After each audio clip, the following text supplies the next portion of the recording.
S'il vous plaît, prenez juste une minute pour liker et partager cette information afin qu'elle atteigne le plus grand nombre de personnes possible. Bonjour à toutes et à tous, et merci de nous rejoindre sur Afro Info 243. Chaque jour, nous mettons tout en œuvre pour vous informer avec sérieux, rapidité et professionnalisme. Merci pour votre confiance et pour votre fidélité. Sasa tunawagongea mkavumo watapata frappe hapa. Watapata frappe tena mzuri. Chunga njiani tuko kabisa. Watapata frappe msubiri.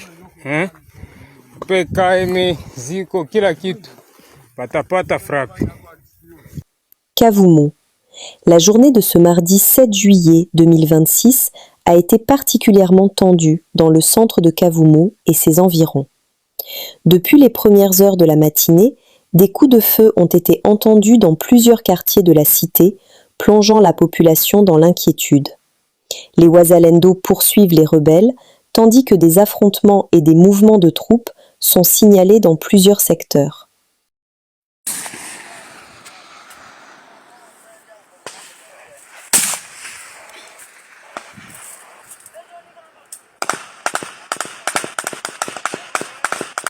L'élu de Fizi, professeur Nyamandioku, se demande pourquoi pendant 2 semaines, les rebelles AFCM 23 RDF bombardent par les drones dans les hauts plateaux de Fizi sans réaction de notre force aérienne.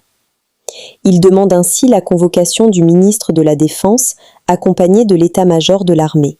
Mais aussi, honorable président, vous savez maintenant, il y a une semaine durant, dans les territoires de Fizi, les rebelles bombardent aveuglément la population et il y a des dizaines et des milliers de morts. Je voudrais ici, honorable président, présenter les condoléances à toute cette population du territoire de Fizi. Cela étant dit, honorable président, je salue les 2 ministres pour leur projet de loi. Honorable président, honorables membres du bureau, honorables députés, chers collègues, la situation humanitaire dans les territoires de Fizi est catastrophique. Dans le village de Minembwe et aux alentours, il y a des bombardements aveugles de M23. Il y a maintenant 2 semaines, les bombardements de drones kamikazes sur cette population. Alors que les villages de Minembwe étaient presque contrôlés par notre armée, bien sûr le M23 avec les drones qui viennent du Rwanda, pendant des semaines, on se demande qu'est-ce qui se passe. Pendant des semaines, les drones qui viennent du Rwanda viennent bombarder. Où sont nos drones? C'est pour cela, honorable président, j'aurais voulu vraiment que nous puissions encore une fois convoquer le ministre de la Défense ici, auprès, bien sûr, de la Commission Défense et Sécurité, le ministre de la Défense, le ministre délégué aussi, il faudrait qu'il soit là, mais aussi l'état-major général et le commandant des forces terrestres. On ne peut pas comprendre pendant des semaines les bombardements des drones kamikazes des ennemis sont en train de décimer la population et il n'y a pas de notre côté la contre-offensive. Donc il y a un problème. Depuis quand Nanga sala armée? Nanga sala armée what? Nanga a sala armée what?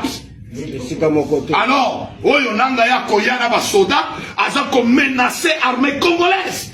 Une armée régulière. Une armée d'un pays souverain.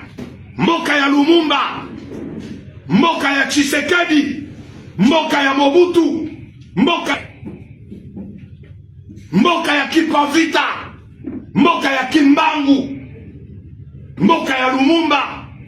Nanga ya kotelema ayana batu moko boye miyibi baye boye bavandi sabino nase. Et puis, il y a des traîtres parmi vous, il y a des traîtres. Oh, il va coopérer dans la M23. Toyeli à mort. Ça doit faire la honte. vous avez intérêt ya kobunda. Vous avez intérêt ya kosanini. Nalobi, vous avez intérêt ya kosanini. Et ça message à chef d'état-major général. Il faut kobunda. Soko lobi on a kobunda te, ba kolongolo teni. Oza sous colonel te, o comme Zimbabwe citoyen simple. Voilà pourquoi sois un bon patriote. Sois un bon patriote qui s'attache. Magamba civisme est profond, est monene, to aussi sango le lote, mais le loboye de la wana, to zonge la gaï soda république. Gaï soda république. Nazali motumbi mbeka. Nazali motumbi mbeka. Gaï mokombeka. Gaï mokombeka. Makila na gaï pona ekolo. Makila na gaï pona ekolo. Bazo benga yo colonel, ba bengo major. Au monité la Goma, ba yena ba Rwandais, ba chema ba gouverneur. Donc, ça veut dire dans d'autres termes, basana ba ATM log na bango, basana ba gouverneur na bango, basana déjà ba généraux na bango. Yo okomanani. Kikolopo. Ozoyoka. Alors nous avons intérêt à Roshanine. Mettez-vous. Le premier point, je pense que les années profondes. Quand on est attaché à la patrie, on la sécurise, on la protège. Sur tous les plans. Nous, on a étudié la protection de l'environnement. Or, le militaire qui ne connaît pas l'environnement, le militaire qui ne maîtrise rien de son environnement, c'est un militaire criminel. Parce que au Koki Koya ma mafuta ya moteur, au sali vidange n'a pas. Bon, et ça va kamwebele. Yamone toza koye bisabino ke l'amour de la patrie, ce n'est pas un slogan, mais ça s'exprime dans les actes. Le seul thermomètre, oh eza kolakisa, que nous aimons notre pays, ce n'est pas parce que nous le disons ou parce que nous le prononçons, mais c'est parce que nous le prouvons par nos actes. Premier acte, oyo, surtout pour les soldats, et salut d'abord d'avoir accepté d'être incorporé dans les forces armées pour mourir pour cette patrie-là. La seule couche de la population, na Congo Mobimba, mais la seule couche, oyo eyaka, avec vocation, je dis bien avec vocation, de mourir. Donc, au Biangami, aux actes conscients, tu viens, tu dis que moi je viens pour défendre ma patrie jusqu'au sacrifice suprême, c'est l'armée. Voilà pourquoi, chers officiers, j'attire votre attention. Vous devez mourir pour ce pays. C'est votre vocation. Je disais aux militaires que nous sommes des sacrifices et en même temps sacrificateurs. Et nous faisons l'œuvre de l'enfant de Dieu.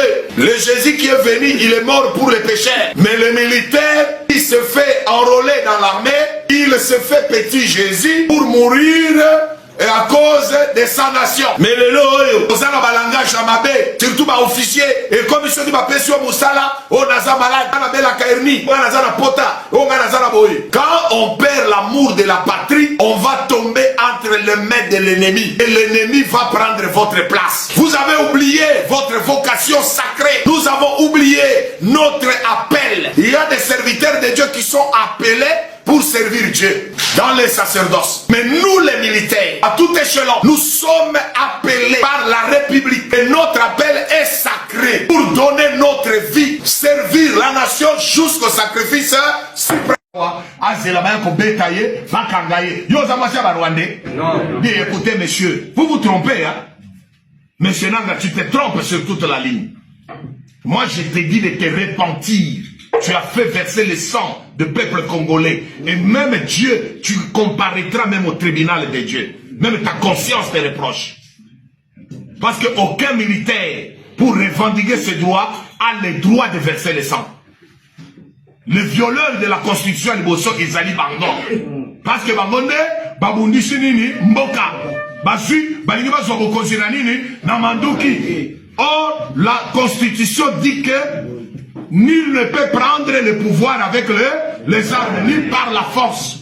Et qu'est-ce que nous devons faire en tant que Congolais? On doit faire un échec. Loba Tokosala échec. Et vous ne viendrez jamais ici.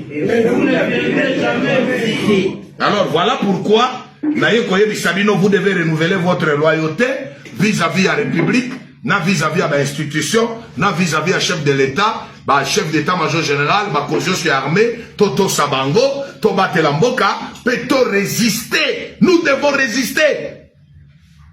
Ngana zomi tu na bango baza ndenge nini po mabele o eza ya biso.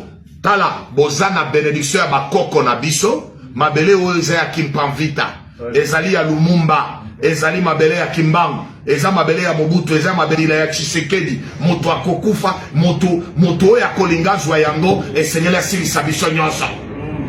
Toyokani? La guerre de l'Est. Troisième point.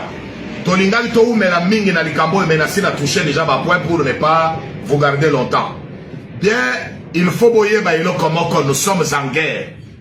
Notre pays est attaqué. Nous avons les deux provinces, il y a Nord et Sud Kivu, et ça sous contrôle, il y a Banguna. Pe Banguna wana en complicité avec des Congolais. Il y a monde dans un côté, il y a bino ba officier. Boye ba été, kozala traître, et ça il est mabe. Na Swahili na yebi adage moko ezolo ba mutaka yote, akosa yote. Qu'est-ce que Nanga n'avait pas dans ce pays? Natuni bino, qu'est-ce que Nanga n'avait pas dans ce pays? Il a fait tout. Et alors? Mais il a voulu tout avoir. Et en voulant tout avoir, on perd tout. Alors l'armée, suivez-moi. Chers officiers, vous devez vous battre. Bon dirigeant Mapinga, vous allez chef, il y a section, vous allez chef, il y a peloton, vous allez commandant compagnie, vous allez commandant brigade, vous allez commandant bataillon. Telema zala loyal, zala fidèle, nabakomzi mboka, pe bundela mboka na yo, kosala défection te, kobanga bitumba te. Nous avons été formés pour se battre et non pour garder les femmes. On se bat pour qui? Pour la République. Alors, bon me kate kozala o na vandi parce que na bazo yebisanga ina tika nanga yebisi yo. Na minute tozali tozana chemin non de retour. Tokozonga simate biso zama takinga azonga kasima tokosala en sorte que to récupérer ma territoire na biso. Na lingeza la vraiment sujet ya olali olamuki olota est. Olali olamuki olota Goma. Ngai na lala karazo lota ngalo bizambe. Soki na zalaki ata ngamo na baluki na comme drone. Ngamo na baluki na comme avion. Mbele ngamo na soki ne ko bombarder bateau na bomi bango nyonso. Ça fait honte et ça fait pitié de rêver chaque jour. C'est le sang de nos patriotes, de nos compatriotes, le sang des Congolais qui est versé. Jusqu'à quand? Hein, collègue Gabi? Jusqu'à quand, mon frère? Makila et Kotanga. Jusqu'à quand? Ça doit cesser. Et celui qui a les mots. Nord Kivu, situation sécuritaire à Lubero. Le renforcement des positions de l'AFCM 23 dans le sud du territoire de Lubero provoque un nouveau déplacement des populations. Selon Muindo Tafuteni, président de la société civile du territoire de Lubero, d'importants renforts en hommes, en armes lourdes et en matériel militaire sont signalés depuis environ une semaine. Cette situation fait craindre une reprise des affrontements dans la région. Localités concernées: Kitsombiro à Limbongo, Mbingi, Bouleusa, Kateku. D'après les mêmes sources, des centaines de familles ont quitté leur village pour se réfugier notamment à Kipese, à Limbongo et Kasugo. Par ailleurs, des sources sécuritaires citées par Radio Okapi confirment un renforcement des lignes de l'AFCM 23 dans le sud du territoire de... S'il vous plaît, prenez juste une minute pour liker et partager cette information afin qu'elle atteigne le plus grand nombre de personnes possible. Nord Kivu, les services opérationnels à l'aéroport de Beni-Mavivi pourront fonctionner à nouveau dans de bonnes conditions.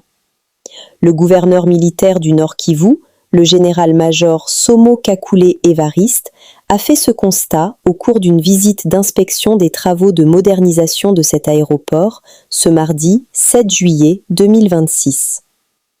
Près de 3 mois après l'incendie qui a ravagé le bâtiment en planches, un autre chantier en matériaux durables évolue bien à cet espace. Le commandant de l'aéroport, M. Sébastien Kanjali, se dit satisfait de la visite de l'autorité provinciale. Bon, ce qu'il faut juste dire à la population qui est à quelque chose malheur est bon. L'incendie, nous l'avions décrié, mais ça nous a permis quand même de quitter les cadres dans lesquels on est. Quand on essaie de voir les cadres dans lesquels on est avec celui qui est là aujourd'hui, on se dit quand même ça valait la peine que ça arrive, même si ça nous a fait du mal.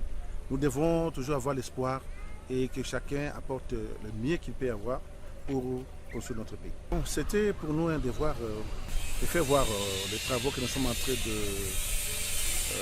superviser ici, sous l'appui de son excellence, monsieur le gouverneur de la province.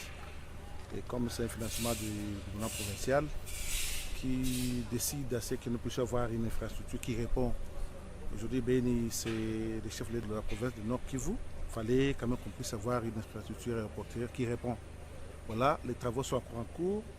Nous l'avons dit lors de la réunion, la journée, que nous sommes à 80%. Il même est arrivé, il m'a même dit, c'est pas 80%, c'est 87%.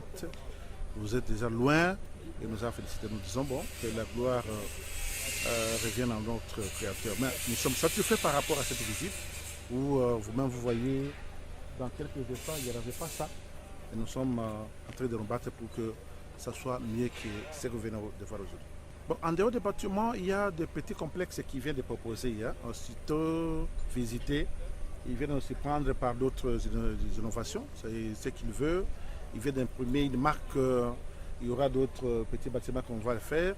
Et je crois que dans quelques instants, ce qui passe à Béni aujourd'hui, à leur retour, nous verrons que l'image au niveau de l'aéroport a déjà changé. Lancement du programme Couloir vert Kivu-Kinshasa en RDC.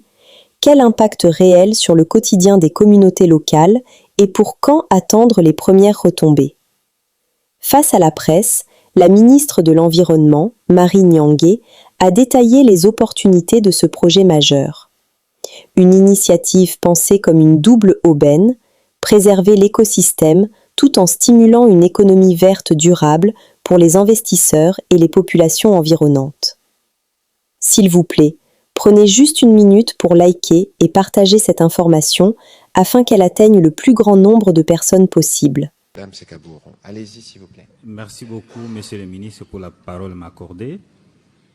La seule question à Madame la ministre de l'Environnement, la RDC a lancé son vaste programme des couloirs verts Kivu-Kinshasa. Qu'est-ce qui va changer dans les quotidiens des communautés locales et à quand les retombées réelles, Madame la ministre?